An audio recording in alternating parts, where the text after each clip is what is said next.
जी अस्सलाम वालेकुम। अब इस वीडियो में हम लोग इसका एक न्यूमेरिकल सोल्व करेंगे, जिसमें हम तीनों जो आपके फाइफो, लाइफो और एवरेज का जो एप्लीकेशन देखेंगे।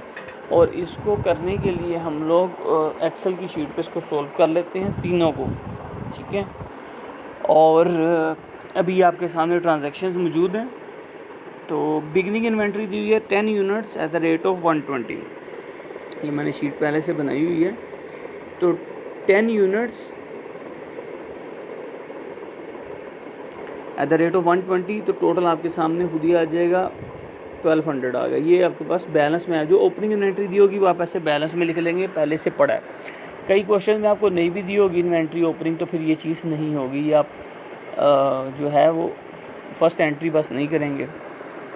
अब देखिए जी, ट्रांजैक्शंस क्या स्टार्ट हुई हैं। फर्स्ट आपने चीज़ की है दैट इज़ परचेजेस। आपने 40 यूनिट्स परचेज़ की हैं, 40 यूनिट्स परचेज़ किए हैं 120 के हिसाब से, पर यूनिट है। तो अब आप क्या करेंगे, यहाँ पे लिखेंगे 40 units at the rate of 125। Total आपके सामने आ जाएगा 5000। हर ट्रांजैक्शन के बाद आपको टेक्निकली बैलेंस करना है। मैं एक दफ़ा करके बता देता हूँ, वरना जगह काफ़ी चले, मैं इसको कर देता हूँ। अब बैलेंस क्या पड़ा आपके पास, 10 units at the rate of 120। एक ये बैलेंस पड़ा आपके पास। सेकंड आपके पास बैलेंस में पड़े हैं 40 units at the rate of 125, ठीक। तो ये आपके बैलेंस में पड़े हैं यूनिट्स। हर बैलेंस के बाद आप क्या करें, यहाँ पे इसको अंडरलाइन कर दें। जी, ये इसको हमने अंडरलाइन कर दिया, ठीक है। और आपकी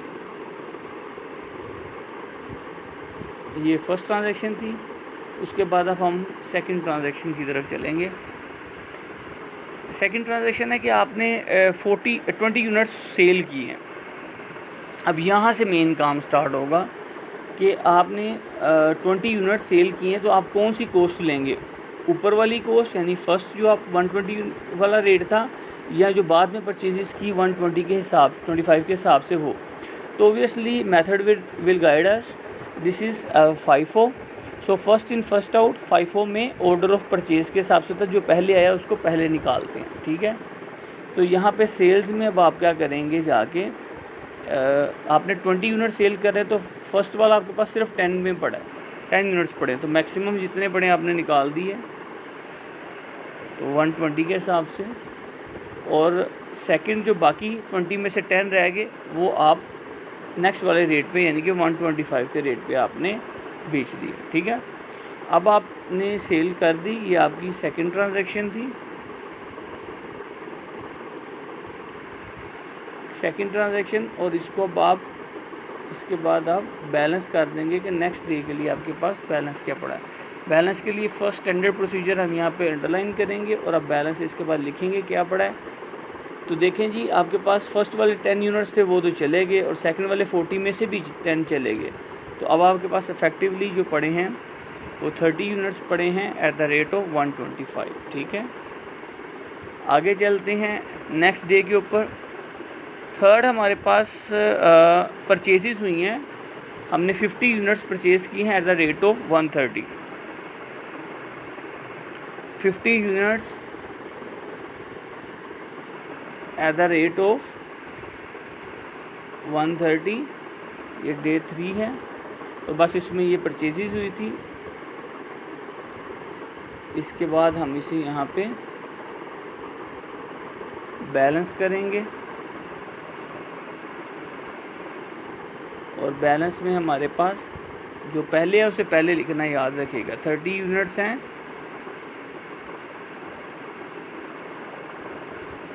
30 यूनिट्स हैं आपके पास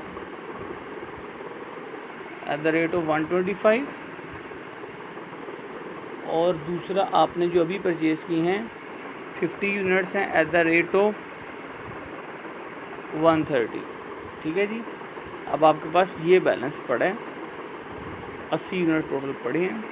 आगे जाके तो पहले बैलेंस करेंगे, फिर हर दफ़ा आप नेक्स्ट ट्रांजेक्शन परचेजेस हो गई। देन आपने अगेन 20 यूनिट सेल कर दी हैं। रेट डिसाइड करना काम है। अब फोर्थ ट्रांजैक्शन है आपकी कि आप इसमें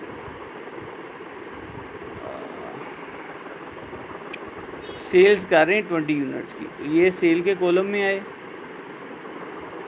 यहाँ पे, ठीक है। वैसे हम इसको इतना नीचे जाके क्यों कर रहे हैं, हम इसको यहीं पे कर लेते हैं,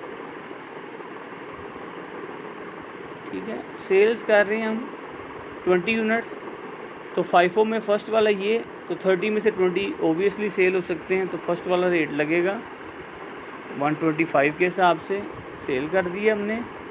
उसके बाद साथ ही हम इसको बैलेंस कर लेंगे अपना। बैलेंस के लिए फ़र्स्ट ऑफ ऑल आपने इसको अंडरलाइन किया, देन आप देखेंगे कि आपके पास रिमेनिंग कितने यूनिट्स रह गए। तो देखिए जी 30 में से 20 यूनिट्स आपने सेल कर दिए, तो 10 यूनिट्स रह गए आपके पास, रेट उसका 125 है। और नेक्स्ट अब आपके पास नीचे 50 वाले वैसे ही इंटैक्ट पड़े हैं, 130 उसका रेट है, ठीक है। तो बैलेंस आपने लिख दिया। नेक्स्ट आपके पास आ गया 20 की सेल की, उसके बाद अगेन आपने 30 की सेल कर दी। तो फिफ्थ ट्रांजैक्शन में आपने 30 की सेल की है, 30 यूनिट्स। तो देखते हैं क्या 30 यूनिट नहीं, तो हमारे पास 10 पड़े हैं और 50, ठीक है। तो फर्स्ट वाले पहले जाने हैं। सबसे पहले हम 10 यूनिट्स देंगे। मैक्सिमम जो हमारे पास फर्स्ट यूनिट्स इन हुए हैं वो मैक्सिमम 10 पड़े हैं, 30 बेचने हैं, तो पहले तो ये वाले चले गए ना। उसके बाद हमारे पास 20 रह गए और मज़ीद देने, तो 20 अगले में से दे देंगे हम, वो 130 के हिसाब से। तो ये हमने सेल्स कर दी। अब हमने इसको करना है बैलेंस। यहाँ पे इसे हम बैलेंस करेंगे, स्टैंडर्ड प्रोसीजर अंडरलाइन, और अब देखेंगे बैलेंस कितना है। तो ऊपर वाले 10 तो चले गए, नीचे वाले 50 में से भी 20 चले गए, तो 30 units at the rate of 130 is your balance. अब हम नेक्स्ट चलेंगे। परचेज़ किए हैं 40 units at the rate of 132, तो परचेज़ की हैं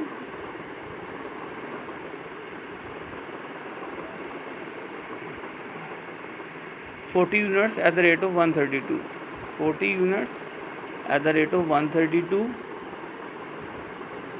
अब हम इसे परचेज़ लिख लिए। अब हम इसे बैलेंस कर देंगे कि बैलेंस कितना पड़ा। उसके लिए अंडरलाइन, और अब बैलेंस आपके पास अगेन बस ये गलती नहीं करनी, आपने 30 वाले पहले हैं तो वो पहले ही लिखने हैं, ठीक है, वरना आपको ये मिसगाइड भी कर देगा। 30 यूनिट्स 130 वाले और 40 यूनिट्स 132 वाले आपके पास पड़े हैं, ये आपके पास पड़ा है बैलेंस। अब नेक्स्ट डे की लास्ट ट्रांजैक्शन हमारे पास है, आपने 20 यूनिट्स सेल किए हैं। सो 20 यूनिट्स आपने सेल किए हैं, that is your 7th transaction. तो सेल्स किए हैं, अब आप सेल में आके 20 यूनिट्स, ओबियसली 30 यूनिट्स ऊपर पड़े हैं, आप फर्स्ट वाले में से 20 सेल कर सकते हैं, 20 units at the rate of 130। तो ये आपकी ट्रांजैक्शन हो गई और यही ट्रांजैक्शन थी मैक्सिमम।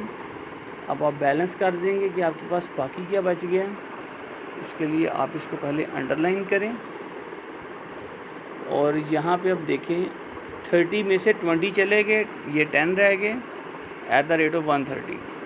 उसके बाद आपके पास 40 वाले वैसे ही पड़े हैं, 40 units at the rate of 132, और ये आपके पास आ गया टोटल क्वेश्चन का सलूशन। इसमें अभी हमने देखना है कि बैलेंस जो है इन्वेंट्री का उसका टोटल क्या है, ठीक है। तो इसमें जो लास्ट कॉलम है उसका आप टोटल कर लें। ये गलती से हमने टोटल सारे का सम कर दिया। सिंपली आप क्या करेंगे, इसे यहाँ पे आपने जस्ट जो लास्ट 2 कॉलम्स हैं जो उसमें बैलेंस पड़ा है उसको बस ऐड, यानी कि लास्ट इन्वेंट्री का टोटल जो भी कॉस्ट बनती है वो आपका ये that is your this value. जो लास्ट कॉलम का टोटल होगा, लास्ट जो इन्वेंट्री पड़ी होगी उसका जो टोटल होगा, this is the closing value of your inventory, closing inventory, ठीक है, ये उसकी वैल्यू है। एक चीज़ फाइंड आउट होगी। दूसरा था कि आपके पास CGS क्या है, तो जो ये कॉलम होगी इसमें आप पूरे कॉलम का टोटल लेंगे, जितनी भी चीज़ें सेल्स हुई उस सारे का जो टोटल वैल्यू बनती है, this is your CGS, cost of goods sold, this is your CGS। अब इसको आप मैच करके देखें अपने वहाँ के सोल्यूशन के साथ जो उन्होंने किया था, देखते हैं। तो देखिए जी, उन्होंने CGS बताई आपको 11,400, तो 11,400 आपकी CGS आई, और उन्होंने एंडिंग इन्वेंट्री की हमारा आया 6580, उसका भी 6580 आ गया। ये तो हो गया आपके पास FIFO, first in first out. Hope कि आपको अंडरस्टैंड हो गया ये सारा।